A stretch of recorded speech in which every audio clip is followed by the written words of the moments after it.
from Sales Acceleration. So what do? We help business owners and CEOs help to achieve their revenue growth by targeting, accelerating their revenues, basically. So what are we trying to do here?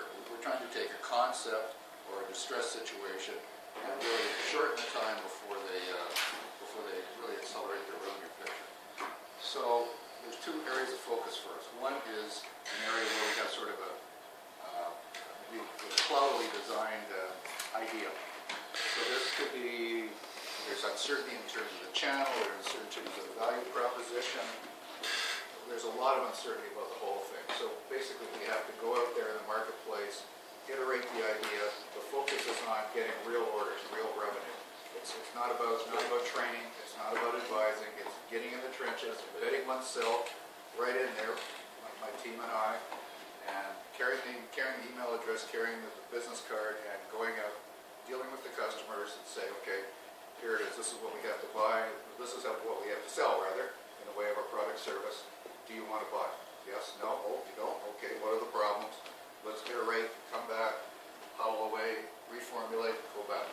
So the idea is to move forward the whole concept such that we can systematize it and hand it off to the transactional salespeople. All right. The other instance, of course, is if we had a stalled sales engine. So we have a company that's floating along, they're under siege from a competitor. They're not quite sure what's happening, but they're getting a lunch eaten by the competitor. The idea is to go in, find out what's going wrong. And I'm not after anybody's job or trying to punish anybody or anything, but at least find out what's going on and recommend changes such that we get the company back on track and back to profitability. We're domain agnostic. We really don't care about the business as long as it's viable. I mean, if it's some cases where the horse needs to be taken out behind the barn and a bullet put through its head. There's some businesses that are beyond hope. But assuming there's good fit, good chemistry with the owners of the business, and there's a prayer that the business can move forward, then we'll take the assignment on. So this is my, not quite Prezi quality, but so we have suppliers. Now, this is a work in progress, and this is the in the future type look. So right now I'm a single practitioner, and the brain is my own brain, which is not quite scalable. So the idea is to add suppliers, and I have worked with other people in the past on an episodic basis. So these could be people who develop web applications, for example. Or these could be people who are very, very knowledgeable in social media, who bring them into a situation and really bring their expertise to bear. So the idea is, in the future, perhaps, to write a contract on my paper here where these people are subs to me and engage with the customers over here. And they can be in a variety of type things. So it's a job shopping type thing. So there's another area too that is eventually I want to step out of the situation once we systematize and hand it off to transactional people. And that is either a recruiting dimension or I think that you talked about the notion of going in and embedding some training in there and taking some sort of recurring. That's really cool. Yeah.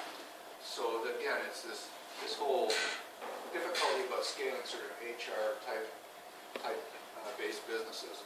So again, there's some challenges here about CMR and making the thing scalable. So in order to make it a sustainable business, it's got to go beyond me. So then the not so magical marketing button. I've heard a lot of good things, I've seen a lot of good things about YouTube marketing, and that's something I want to really put some time in. Blogging. I like the whole notion of blogging and what it could do for me in terms of SEO on the website. Speaking in the community, I want to push beyond the Ottawa environment, maybe Montreal and Toronto, so to kind of extend my reach. Because I have a particular expertise in export-related marketing, particularly in Asia, based on experiences I've had in the past, and good old-fashioned cold calling. But again, the sales cycle in this business tends to be quite long because you're trying to access the CEOs. So unlike maybe things like event marketing, it does take a while to sell this up, and I'm interested in your advice in that regard. So there's a core business and the two ancillary businesses, and I really pick it up here. Basically embedding oneself in the firm, negative cost selling here. If they spend thousands with me, say in a 2 to 6 month assignment, they can leverage millions of dollars. Because we'll find them a business model that will work, be scalable, profitable, and I bow out eventually, unless I'm involved in a coaching type situation. full-time equivalent. I'm a lot less expensive, and their commitment is not as high. So again, it's not advice. It's you know, hands-on, jump in the trench, jump in the lifeboat with them, and really apply on the oars. And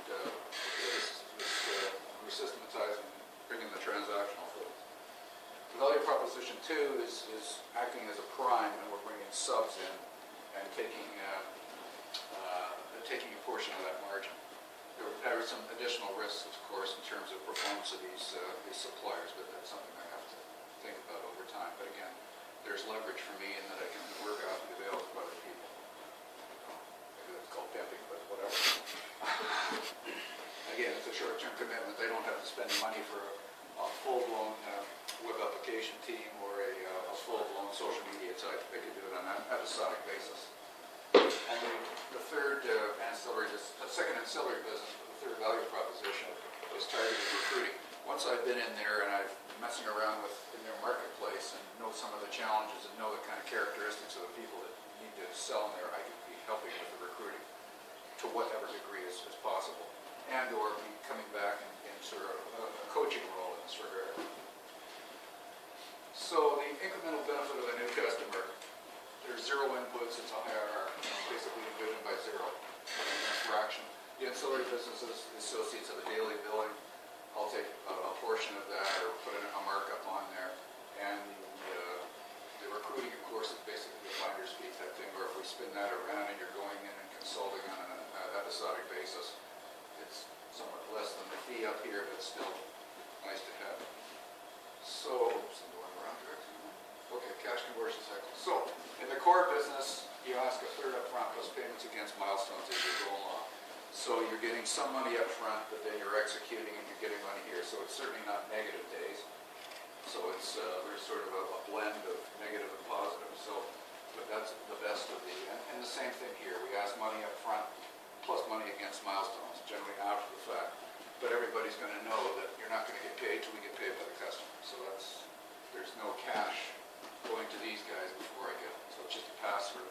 And again, this is going to have a positive thing, and it's going to be lumpy, but it could be quite high. You know, a third of the value of a top flight sales executive could be, $30,000, $40,000 or something like that.